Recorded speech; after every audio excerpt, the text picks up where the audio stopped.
Hello, everybody, and welcome to Pardon My German. As today we're going to combine hiking with a little history lesson, as I'm standing here just outside the Spanish Townhall of the small town Lommersum, just a few miles from where I grew up. Which, of course, might make you wonder, why does a small town in the Rhineland have a Spanish town hall? Well, I shall answer that question later on in this video, and with this cliffhanger, let's go.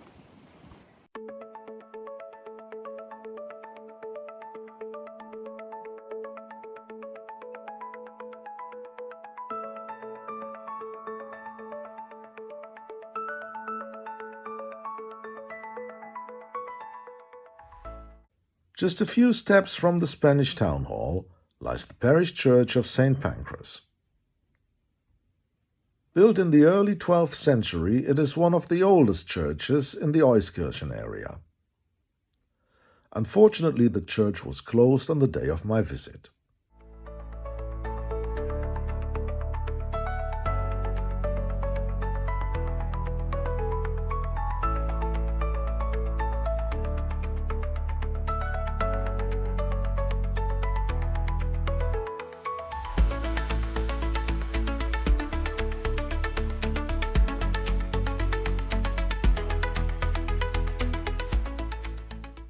Lommersum is located in a quiet, rural area near the river Erft.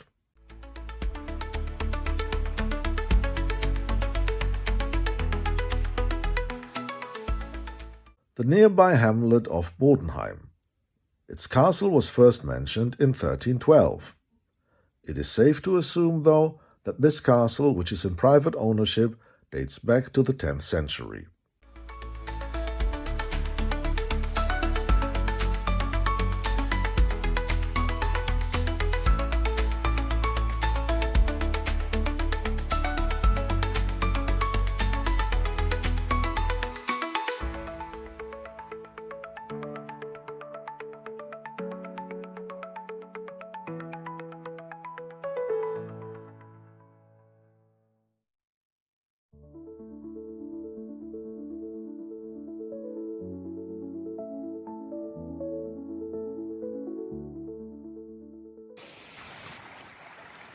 The Erft springs in the Eifel, south of Bad Münstereifel. 106 kilometers, some 60 miles later, it flows into the Rhine near Neuss.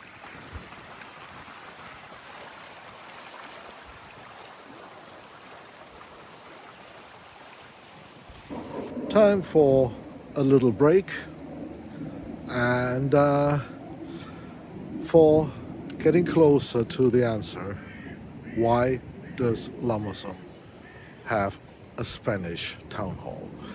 And for that we have to go back in history, quite a bit back actually, 750 years almost. The year was 1288 when fields not unlike the ones in my background saw what was probably one of the biggest medieval battles in German history, the Battle of Worringen. Now, there's a lot of people, particularly in the city of Cologne, who believed the Battle of Worringen was all about a tyrannical bishop and freedom-loving citizens. That is not the case. The Battle of Worringen was the climax of a dynastic war, the war for the Limburg succession. And as a result, one of the results, and the main result probably, the leader of the winning party, Duke John I of Brabant, also became the Duke of Limburg, so he added Limburg to his possessions. Among the other consequences were that the counties of Jülich, Berg and Mark, who had previously been vassals to the Prince Bishops of Cologne, got freed of that status. The Prince Bishop who led the losing party had to let these three counties go, and in the aftermath the Count of Berg made a small village on the eastern bank of the Rhine his new residence, the village of Düsseldorf, which nowadays of course, is the capital of Germany's biggest state. Does that answer the question why Lommersum has a Spanish town hall? Well, not quite, but we're getting closer. More later. And now let's go on.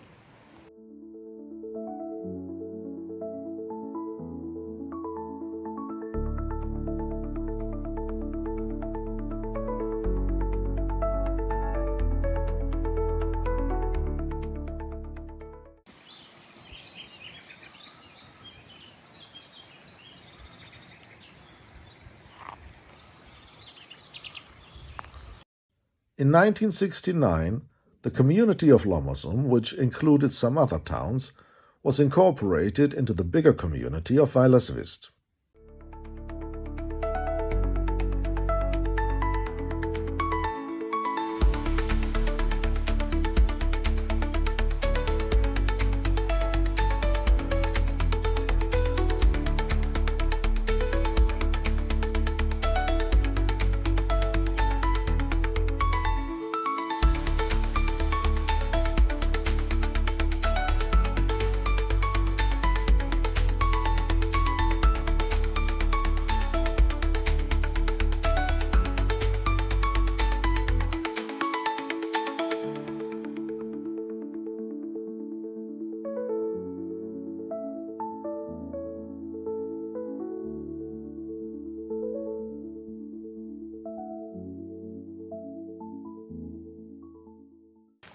So, back to the history class. And I mentioned some of the bigger consequences of the Battle of Worringen. Another one was, of course, that the city of Cologne, which also had taken part on the winning side, gained de facto independence from the rule of the Prince-Bishop. The Prince-Bishop afterwards was only for the city of Cologne, only the bishop and no longer the prince. But there were also some smaller consequences, and I hope people in Lommersum will not take offense when I say smaller consequences, because among these was that the Prince-Bishop Siegfried von Westerburg had to hand over two small fiefdoms to Duke John I of Brabant. One was Kerpen, a bit further downstream, and the other one, as you might have guessed, was Lommersum, which now belonged to Brabant. It still doesn't answer why it has a Spanish town hall, but we're getting closer. We have just crossed the Erft on this bridge near the town Hausweiler.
As we have reached the northernmost corner of our hike today, time to continue our little history lesson. We had stopped at that point in the late 13th century when Lommersum had become a part of Brabant. But less than 200 years later, Brabant, as the rest of the Low Countries, became a part of the widespread possessions of Burgundy. And after the death of Charles the Bold and the ensuing demise of the House of Burgundy, the whole area changed hands again, and the Low Countries plus Lommersum plus Kerpen became part of the House of Habsburg. And if you're familiar with the history of the House of Habsburg, you might have an idea what will come next. And if not, well, just a little patience. No, the Erft has not shrunk. On the way back, we follow the Lommersumer Mühlengraben, a tiny artificial creek.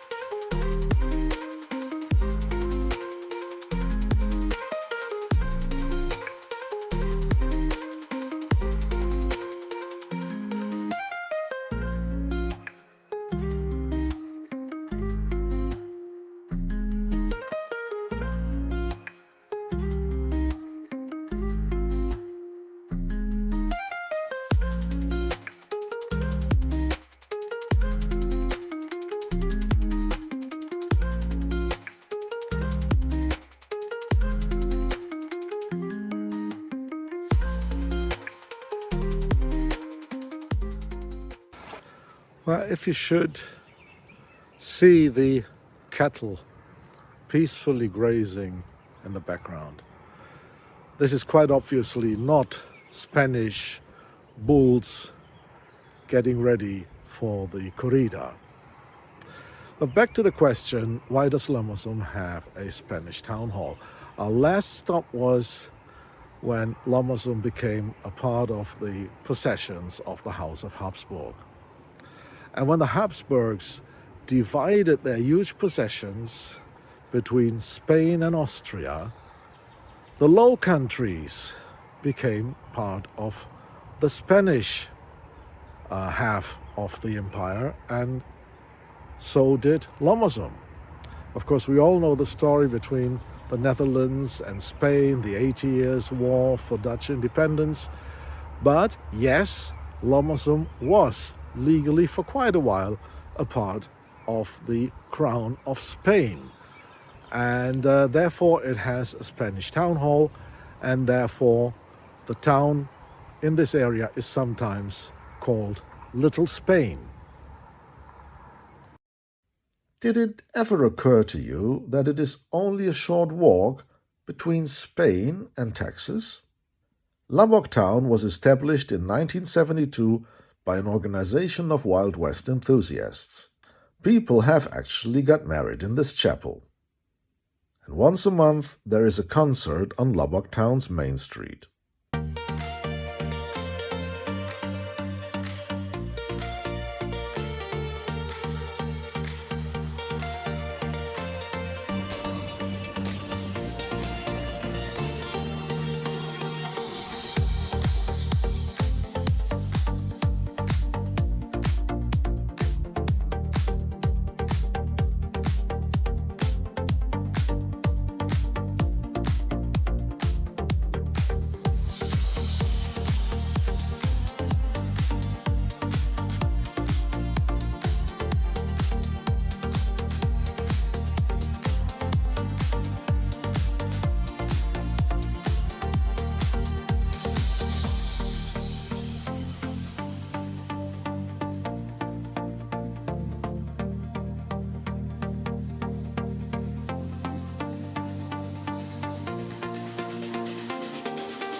Back to Lommersum, where I almost missed this little chapel.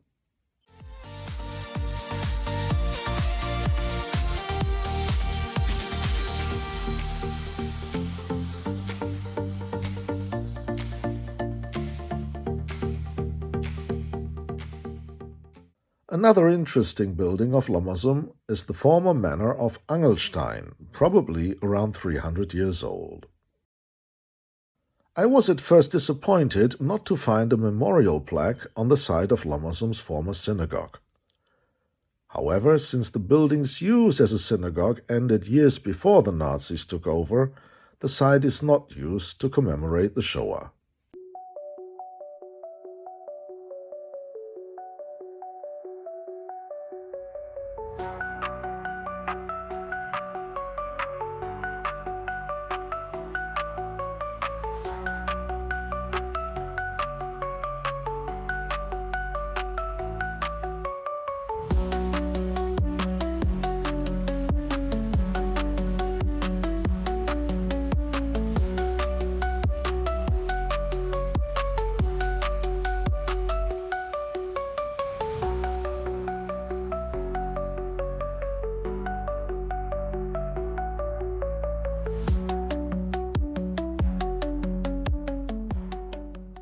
Back at the Spanish Townhall.